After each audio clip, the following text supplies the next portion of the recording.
बिगड़ रहा है। जो रेस है इसकी भौतिक रेस है, भौतिक जो दौड़ है, कमाने की दौड़ है, एक दूसरे से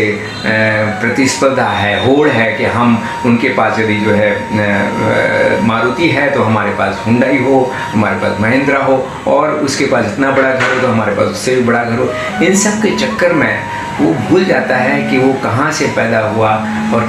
वो जो है किसकी देन है, किसकी कारण है, और उनको निगलेक्ट करना शुरू कर दे। तो अपनी सुविधा के लिए, अपनी स्वतंत्रता के लिए कहीं कहीं दुर्भाग्य से उनकी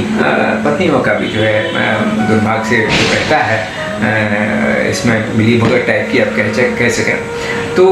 वो जो है और कुछ नहीं सोचते हैं, सीधा वृद्धाश्रम में जो छोड़ देते हैं, और ये बहुत ही आपराधिक है और दुर्दांत है, और मुझे नहीं लगता कि इससे बड़ा कोई अपराध हो सकता है। बहू के रूप में जो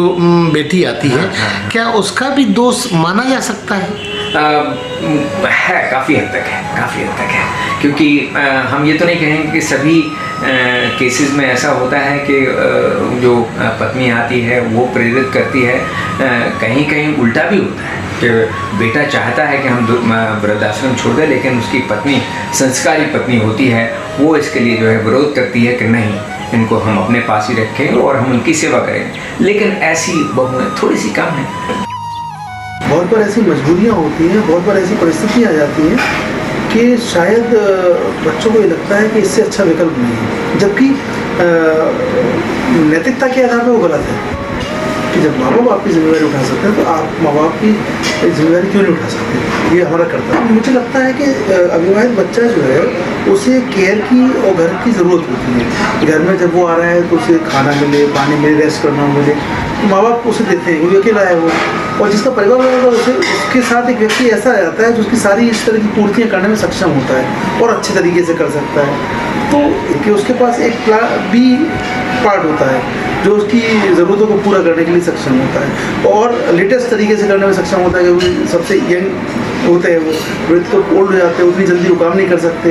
या कम्युनिकेशन गैप भी हम इसको कह सकते हैं। तो कम्युनिकेशन गैप जो अविवाहित लड़की का माँ बाप से होता है वो विवाहित लोगों से बहुत ज़्यादा बेहतर होता है, इसलिए वो उन्हें दूर रहने की सोच भी नहीं सकता। जबकि विवाहित जो रहता है वो थोड़ा सा अपना मन स्ट्रॉन्ग कर लेता है इन चीज़ों के प्रति, क्योंकि उसका मन बढ़ जाता है दूर जगह, तो इसलिए वो इतनी हिम्मत जुटा लेता है कि वो उनको वृद्धाश्रम छोड़ देता। और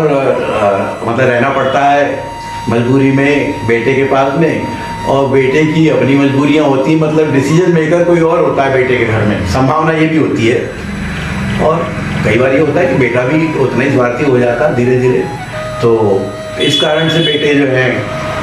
वृद्धाश्रम में छोड़ते हैं, और कुंवारा जो है वो डिसीजन मेकर खुद होता है अपना, तो उसका डिसीजन अपना है, तो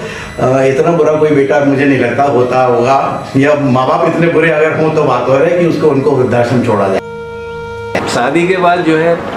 सामान्यतः कुछ लोग होते हैं जो एडजस्ट नहीं कर पाते,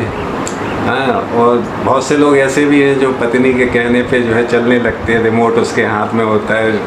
वो चलाती रहती हैं, उसका भी प्रभाव पड़ता है। दूसरा देखिए, माँ बाप में भी त्याग की भावनाओं की कमी है। माँ बाप अगर बहुत अच्छे हैं, सुलझे हुए हैं, स्वाभिमानी हैं, कभी